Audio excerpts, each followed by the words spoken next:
সরস্বতী পুজোর দিন গেলাম দুটো বিয়ে বাড়ি খেতে। তো আজকে সারাদিন যা যা করলাম তোমাদের সাথে সবটাই শেয়ার করব, তো দেখতে থাকো পুরো ভিডিওটা। হাই এভরিওয়ান, আজ তো সরস্বতী পুজো। তো দেখো সকাল সকাল উঠে গেছি, স্নান করে নিয়েছি। তো ফার্স্টে ভাবা হয়েছিল যে আমাদের বাড়ি সরস্বতী পুজো হবে এইবার, কারণ 2 বছর সরস্বতী পুজো হয় না, একই সরস্বতী ঠাকুর রয়েছে, কারণ ভাবলো এইবার সরস্বতী পুজোটা করবে। বাট ওই যে বিয়ে বাড়ি গেছিলাম, বিয়ে টিয়ে, তারপরে আজকেও বাড়ির পাশে একটা বোনের বিয়ে আছে, তো ওই কারণে আমি ভেবেছি সরস্বতী পুজোটা করবে না। আবার আমার দিদিরা আসছে, মনা পুজো করবে আমাদের বাড়ি। তো মা বললো ঠিক আছে পুজো করি, ছোট করে পুজোটা করবে। সকালে উঠে মা বলছে পুজোটা করবে। তো তাড়াতাড়ি করে আমরা ঘুম থেকে উঠেছি, 3 বোনে কাজ টাজ করেছি। মা বাজারে গেছে ঠাকুর আনতে, বাজার করতে। তো এখন তো প্রায় 9:30 বাজে। এবার তো অনেকের মানে পুজো হয়েও গেছে। তো সব কাজ টাজ করে স্নান করলাম, এখন একটু আলপনা দেবো। মা আসলেই, ঠাকুরমশাই আসলে পুজোটা হবে, দেন শাড়ি পরে একটু বের হবো। ঠিক আছে, আবার যাবো রিসেপশন পার্টিতে, রিসেপশন আবার বাড়ির পাশে বিয়েও আছে। ব্লগটা তো খুব ইন্টারেস্টিং হতে চলেছে, তোমরা দেখতে থাকো। আর এই যে আমার মা বলেছিল মাটি এখানে বসিয়ে দিস একটু, কারণ এখানে ঘট বসানো হবে। আর এই যে আমি খড়ি মাটি গুলিয়ে নিয়েছি, তো এখন আলপনাটা দেব।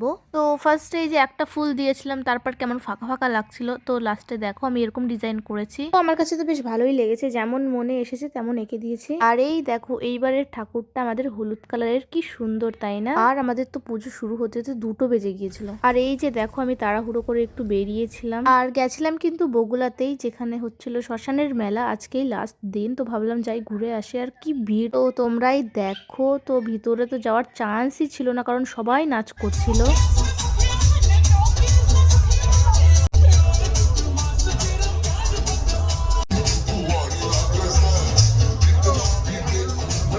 আর এইখানে এসে দেখি সবাই বড়লোক হয়ে গেছে, কারণ দেখতেই পেলে 500 টাকা মাটিতে পড়ে আছে।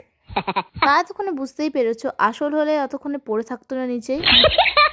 আর এই দেখো আজকের আমার ফুল লুক, তোমাদের সাথে তো ঠিক করে শেয়ারও করা হয়নি। তো আমাকে ওই দিন কেমন লাগছিল অবশ্যই কিন্তু তোমরা কমেন্টে জানিও। আর কে কে এই মেলাটায় গেছিল অবশ্যই সেটাও জানিও। তারপর তো এখান থেকে কিছু কেনাকাটা করছিলাম বাড়ি বুনু মনের জন্য। আর এটা কি বলো তো, কেউ বুঝতে পারলে জানিও। 2000 years later. তো বাড়িতে গিয়ে তো দেখি এই বোনটা এসছে আমার কাছে একটু শাড়ি পরতে। তো দেখো পরিয়ে দিয়েছি, আমি অতটা ভালো পারি না, তাও কেমন হয়েছে জানিও। এর দিদির বিয়ে, তো এইভাবেই পরালাম। রেডি হবো, তাড়াহুড়ো বেঁধে গেছে গাইস। আমরা যাচ্ছি রিসেপশন পার্টিতে, তাও লেট হয়ে গেছে।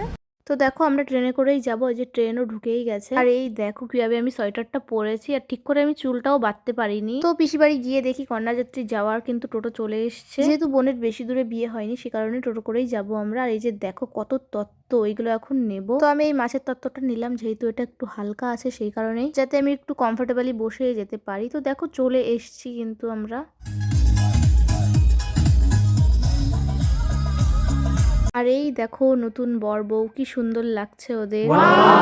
তো এখন এসেছিলাম একটা দিদি বাড়িতে, তো দেখো তারপর এখান থেকে টিফিনও পেয়ে গেলাম। তারপর তো গিয়ে আবার খেলাম কফি। এবার আমরা একটু বোনের ঘরটাতে যাচ্ছি, যে খাটটাকে কেমন সাজিয়েছে সেটা দেখার জন্য। তো বেশ ভালোই সাজিয়েছে, ফুল দিয়ে কি সুন্দর লাগছে তাই না?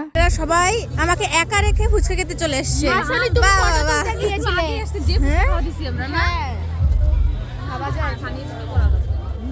তো তারপর দেখো আমি এই যে একাই দাঁড়ালাম ফুচকা খেতে, কি করা যাবে, একা না, পাশে একটা দিদি জামাইবু খাচ্ছে। খেতে বসে পড়েছি, কিন্তু খেতে পারছি না, কেউ খেলে চলে আসো। চিকেন ফিকেন ভালো লাগছে না, সারাটি খাচ্ছি। A few moments later. শীতে কি অবস্থা দেখো। তো রিসেপশন পার্টি থেকে কিন্তু আমরা এখন বাড়িতে চলে যাচ্ছি, তো তার জন্য স্টেশনে চলে এসেছি আবারও। তো এই যে ট্রেনটাও ঢুকে গেছে, এবার সোজা যাব বাড়িতে। আর একটা বিয়ে বাড়ি যাবো, একটাও গাড়ি নেই। এবার কিসে যাবো আমরা বাড়ি? হেঁটেই যেতে হবে, কিছু করার নেই, বেশি দূরও না, হেঁটে 15 মিনিট লাগবে। যে ফাঁকা রাস্তা, এখন আমরা যাই হেঁটে হেঁটে মজা করতে করতে। এই যে একটা বিয়ে হচ্ছে আজকের দিনে, যে কত বিয়ে। সে হেয়ার স্টাইলটা চেঞ্জ করলাম আর কানেরটা চেঞ্জ করলাম, কারণ আর একটা বিয়ে বাড়ি যাচ্ছি বাড়ির পাশেই, গান চলছে, চলো যাওয়া যাক। আর এই সুন্দর লাইটিং এ পিসি এবং দিদিকে নিয়ে একটা ভিডিও করে নিলাম।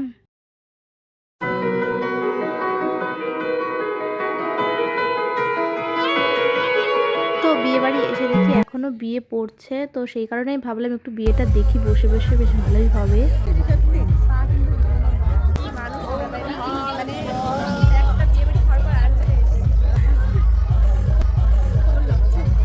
ভীষণ লজ্জা।